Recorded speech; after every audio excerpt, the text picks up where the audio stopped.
യാത്രക്കാരനായ യുവാവിനെ സഹയാത്രക്കാരൻ കുത്തിപ്പരിക്കേൽപ്പിച്ചു. പാലക്കാട് വാണിയംകുളം സ്വദേശിയായ ജിഷ്ണുവിനാണ് പരിക്കേറ്റത്. എറണാകുളം കാരയ്ക്കാൽ എക്സ്പ്രസിൽ ഇന്ന് പുലർച്ചെയാണ് സംഭവമുണ്ടായത്. മദ്യലഹരിയിലായിരുന്നു ആക്രമണമെന്നാണ് പോലീസിന്റെ ഒരു പ്രാഥമികമായ വിലയിരുത്തൽ. അരുൺ ആലത്തൂരുണ്ട്. അരുൺ, എന്താണ് സംഭവം? ഇങ്ങനെ യാതൊരു പ്രകോപനവും കൂടാതെ ആക്രമിച്ചു എന്നുള്ളതാണോ? രാഖി, ഇന്ന് പുലർച്ചെയാണ് ഇത്തരമൊരു സംഭവം ഉണ്ടായത്. എറണാകുളം കാരക്കൽ എക്സ്പ്രസിലായിരുന്നു സംഭവം. പാലക്കാട് വാണിയംകുളം സ്വദേശിയായ ജിഷ്ണു എന്ന 25 വയസ്സുകാരനാണ് കുത്തേറ്റത്.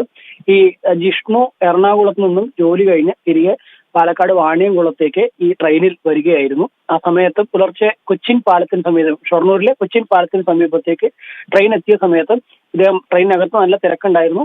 ഇദ്ദേഹത്തിന്റെ ലഗേജുകളും മറ്റുമൊക്കെ എടുത്ത് പുറത്തേക്ക് ഇറങ്ങുന്നതിന് വേണ്ടി ഈ ട്രെയിനിന് മധ്യത്തിലൂടെ നടക്കുന്ന സമയത്ത് അവിടെ ആളുകൾ കിടക്കുന്നുണ്ടായിരുന്നു. അങ്ങനെ മദ്യലഹരിയിൽ താഴെ കിടക്കുകയായിരുന്ന വ്യക്തിയാണ് ഈ ജിഷ്ണുവിനെ അദ്ദേഹത്തിന്റെ മേലെ ചവിട്ടിയെന്നോ മറ്റൊക്കെ പറഞ്ഞുകൊണ്ട് ഇങ്ങനെ കുത്തി പരിക്കേൽപ്പിക്കുന്ന ഒരു സ്ഥിതി ഉണ്ടായിരിക്കുന്നത്. ജിഷ്ണുവിന് ഏതായാലും വലിയ രീതിയിൽ പരിക്കേറ്റിട്ടുണ്ട്.